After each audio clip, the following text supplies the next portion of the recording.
اهلا، معاكم سارة. في فيديو النهاردة هنعمل بيتزا البرجر، اختراعات المطاعم او ترندات الاكل على السوشيال ميديا. هنعملها في البيت بكل سهولة والطعم احلى بكتير. خطوة خطوة وزي ما اتعودنا، يلا نبدأ على طول بالطريقة. اول حاجة هبدأ احضرها هو خليط البرجر او خليط اللحمة المفرومة. هنحتاج فيه نص كيلو من اللحمة المفرومة، هضيف عليه معلقة كبيرة من المستردة، معلقة كبيرة من الكاتشب، بيضة. هنظبط الملح، وبحب كمان اضيف عليها توم وبصل باودر، فلفل، بهارات مشكلة، وبقلب كل حاجة مع بعضها. هبدأ ان انا اشكلها، ممكن اعملها سادة او ممكن احشيها بالجبنة. هاخد قطعة الاول وبعد كده هضيف الجبنة في النص، واخد جزء كمان من اللحمة المفرومة واغطي الجبنة وابدأ اقفل الاطراف، او ممكن ان انا اضم الاطراف على بعضها وابدأ ان انا اقفلها واشكلها على شكل دايرة. وممكن ان احنا نعملها سادة زي ما اتفقنا بدون اي اضافات. وفي جزئية كمان من اللحمة المفرومة هعملها على شكل مثلث على قد ما بقدر، واحشيها هنا كمان بالجبنة، وممكن نعملها سادة زي ما اتفقنا. وهنسوي البرجر عادي جدا على طاسة ونسيبها تسخن، وبعد كده نضيف عليها البرجر لحد ما ياخد لون من تحت، ونقلبه على الناحية التانية لحد ما ياخد لون كمان ويستوي. لو لقيت ان السمك بتاعه كبير شوية ومحتاج لسه تسوية، فممكن اضيف عليه حبة من المية وتكون مغلية طبعا. اغطي الطاسة بتاعتي واسيبها تكمل سوا. ممكن كمان ادخلها فرن على درجة حرارة 180 ل 200، اسيبه لحد ما يكمل سوا براحته ويبرد تماما، ونكمل بيه بقية الخطوات. العجينة اللي انا هستخدمها النهاردة هي نفس عجينة البيتزا بالظبط، وعملتها معاكم قبل كده في فيديو سابق على القناة في سلسلة البيتزا. هسيبها لحد ما تخمر ويضاعف حجمها. في اوقات وقلتها معاكم قبل كده في فيديو او سلسلة البيتزا اللي انا بحب اضيف اضافات في العجينة زي الزعتر، توم، بصل باودر، اي بهارات كده. بحب يعني ساعات شوية ان تبقى العجينة بتاعتي كمان مبهرة.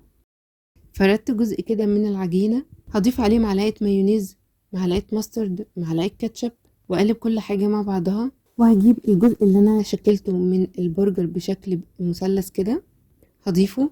ضفت عليها شرايح من الخيار المخلل، وهبدأ اقفل العجينة بالشكل اللي انتوا شايفينه ده. وبعد كده اشيل اي اضافات عندي زيادة من العجينة، واضغط على الاطراف كويس جدا عشان تقفل مع بعضها. هشيلها واحطها في الصينية وتكون معايا بالشكل ده. الاطراف كده اخبيتها تحت شوية عشان تبقى معايا الشكل في النهاية مظبوط، بس لازم زي ما اتفقنا نضغط عليها كويس جدا الاول.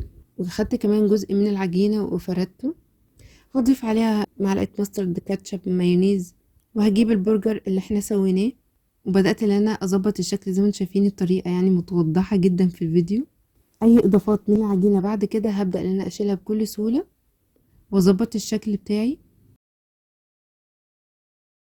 جبت كمان جزء من العجينة وفردته، وضفت عليه معلقة من صلصة البيتزا، شريحة من الجبنة، وهضفت عليه كمان البرجر.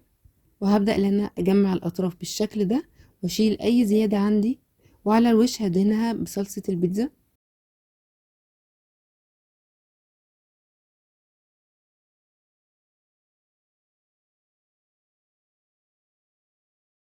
هاخد جزء من العجينة وافردها على شكل دايرة، وهبدأ ان انا اعمل كده بالشوكة فتحات فيها. هضيف عليها معلقة من الصلصة، جبنة كمان، طماطم او من البصل او اي نوع خضار انتوا بتحبوا تضيفوه على البيتزا عموما يعني. الاتنين بنفس الحجم، وادخلها فرن يكون سخن على درجة حرارة 180 ل 200. طبعا يكون سخن قبل كده، واسيبه لحد ما يكون العجينة عندي استوت والجبنة تكون ساحت.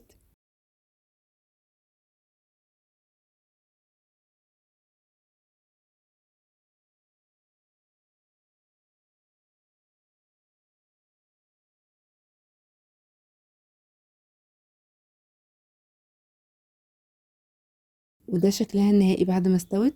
وبكده نكون وصلنا لنهاية فيديو النهاردة ونهاية وصفاتنا. يا رب تكونوا استفدتوا منها ويا رب تكون عجبتكم. قابلكم ان شاء الله في فيديوهات وصفات مختلفة، والسلام عليكم.